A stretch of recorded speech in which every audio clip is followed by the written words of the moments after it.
Hello, welcome to Chess with Simon. I'm Simon. Today we're going to continue our journey to understand the whole of chess.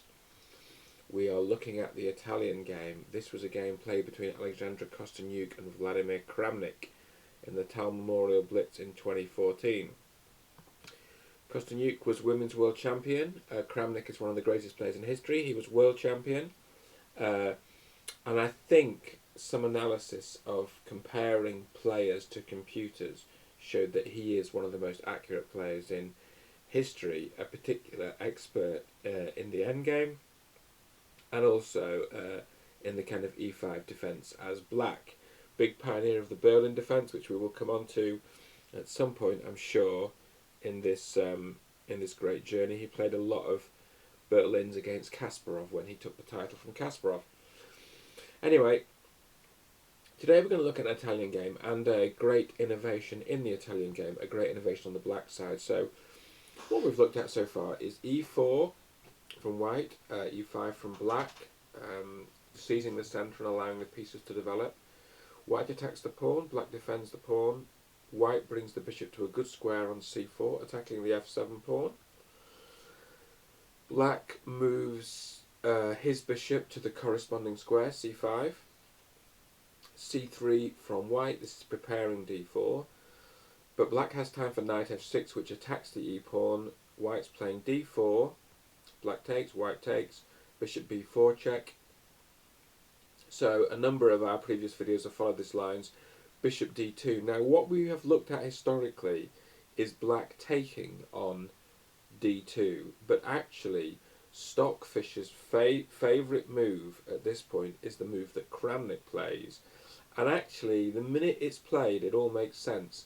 Knight takes e4. That pawn's undefended because there's no knight defending it, and the bishop on b4 is defended. So this is completely playable. Now, white's reaction is to take on b4. Knight takes, and then white has this wonderful move, bishop takes f7. You see this a lot in the Italian game and also in the Scotch gambits, this ability to sack a bishop on f7, and then there's a tactic following it up. Black's best move is to take, and then white has queen b3 check, forking the king and the knight. King moves back. This is, well, there's two moves here. There are other moves. I mean, you can also block with the pawn actually in this position. But king f8 is probably the best. And that's what Kramnik plays. White then picks up the knight with check.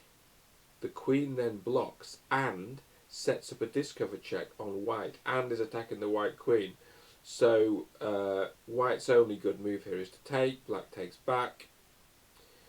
And we're going to pause for a second. What on earth has happened? So what's happened is this. Both sides have 6 pawns. Both sides have 2 minor pieces, although black does have a bishop. White has an isolated pawn on d4, which may be considered a disadvantage. And black's king is slightly awkwardly located, so it can be pinned.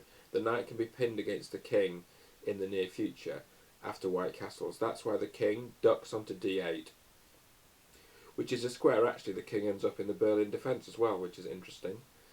So what's happened? I would say what's happened is white has some initiative and black has a slightly better structure, and we're basically into what is close to an end game, might still be called a queenless middle game. White naturally puts the rook on the open file. The knight moves away. Kosteniuk plays knight g5. This move threatens knight f7, which may look like a fork of the king and rook. It is a fork of the king and rook, but most importantly, it's also a checkmate because the king can't move out onto the e-file, so threatening checkmate.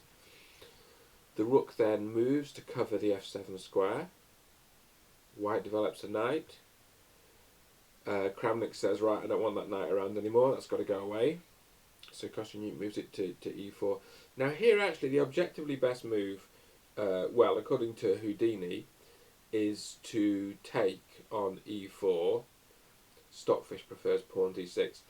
But what Kramnik does is actually move the knight back. Now, This is a decent move, and I think the logic here is just to say, let's leave it a bit complicated, let's leave some play in the position, because Kramnik's such a good player of the endgame that even with the black pieces, he's wanting to win this. Kosteniuk plays rook e3. This is a move that Komodo likes. Actually, interestingly, she's often following Komodo's recommendations of this. Maybe that's the engine she's working with. D6 from black, very natural, just to get the bishop out. Not playing d5 because that would give up the pawn.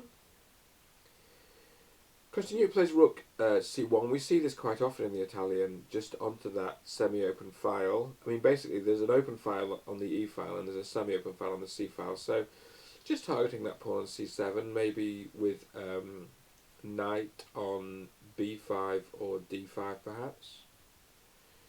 Kramnik just developing the bishop. And then Kosteniuk's playing d5. This stops the bishop going to c6, obviously, and also maybe trying to pin down the queenside pawn majority. Basically, black has a majority of pawns on the queen side, and white has a majority on the king side. So both sides would like to get their pawns rolling. Kosteniuk's trying to sort of freeze the black queenside majority, but Kramnik's having none of it. Pawn a5. Kosteniuk manoeuvre with the pawn, and then the pawn a4. This is a really clever manoeuvre. Knight d4, and then Kramnik's got rook a5, attacking that d pawn. Already the engines say that black is better here. Knight defends it. Black attacks the d5 pawn a second time. So white plays knight e6. This has to be taken, otherwise it's a fork. Actually, I mean, it's going to win a lot, that, because to defend the rook, the king would have to step into a discovered check. Anyway, it's got to be taken. Kosteniuk's taken back with the pawn, which has saved it in the short term, but that pawn now looks a bit overextended, and the rest of the pawns really struggle to connect with it. Kramnik immediately puts a rook behind it. White is trying to get some pawns up to connect to that pawn so that it's not so weak. And Kramnik is starting that queenside pawn majority rolling. White doubles the rooks behind the pawn. Black blockades with the king. And here we are playing h3, ready to prepare g4. Rook f8. Kosteniuk, I think, is just trying to maybe attack that weak pawn, although I'm not quite sure how that's going to help because it can always move forward. But the knight defends it, and then there's an attempted attack on a4. Black brings the knight around. Now, question, why can't white take on a4 here? I think the problem is that you end up with a knight fork on the end, so if you take here, yeah, okay, rook takes, knight takes. Actually, it's even simpler. You don't even need the fork. The rook can just pick up the f4 pawn. And actually, white's position is kind of collapsing here because the knight's attacked, and then the pawn on e6 looks kind of vulnerable. So that's the problem with that. Okay, so white's playing g4, getting the kingside majority moving. Kramnik stops it. White tries to attack this backward pawn, but the problem is it can just move forwards. And now what we see is the queenside pawn majority starts rolling, and it keeps hitting the white pieces with tempo, which means it moves really fast. So the rook backs off. c5 hits the rook. b4 hits the knight. d5 hits the rook. And now when the rook moves, black's picked up a pawn, so black's basically winning this now. Obviously the pawn on g4 could fall here with check. So knight defends it, c4. White's playing h4, desperately trying to get these pawns moving. But black has a3, and when white takes back, the rook takes. He's really activating that rook. Attacking the knight, attacking that weak pawn on a2. Basically, white's pawns are getting a bit weak here. h5, you get d4 again hitting this knight, which was defending the g4 pawn. the minute it moves, there's an exchange, but then black's taking here with check. So black now has 5 pawns to white's 3. And the black rook comes in here, so there's an exchange here, but then so black gives up a pawn but then wins another pawn back. And essentially the idea here is rook b5, but then c3 defends the b4 pawn with the rook. White takes here, the king goes to the pawn because obviously the rook can't because the rook's busy defending b4. Check, king can block the pawn.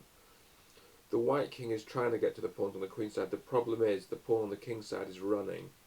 It's a very standard technique here. White's playing a3 to try and break up the pawns, but it's not quick enough because this pawn is really running.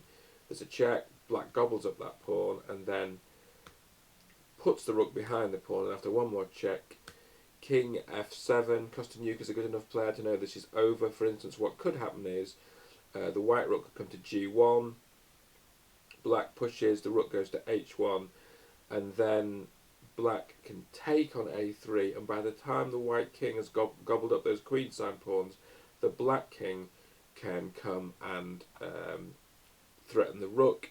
Should we just look at all of that sequence just to see how that might look? So here, could push, got to go in the way, and you can take here, then I guess white takes here, king's moving, you know, you can do all this sort of stuff. And basically what's going to happen is this king is going to arrive and push away this rook, and if you want to take it all the way like this, and that's the end, because king and rook mate against king. So look, great display by Kramnik, very interesting game, great display by Kosteniuk. She's a wonderful player, and we've used her performance in the Tal Memorial Blitz really to analyse this repertoire. She beat Tomaszewski, but she came up against two of the greatest positional players in history, Leko and Kramnik, and they both played exemplary games for the black side. So in the next video we will look at a new idea for white in the Italian game.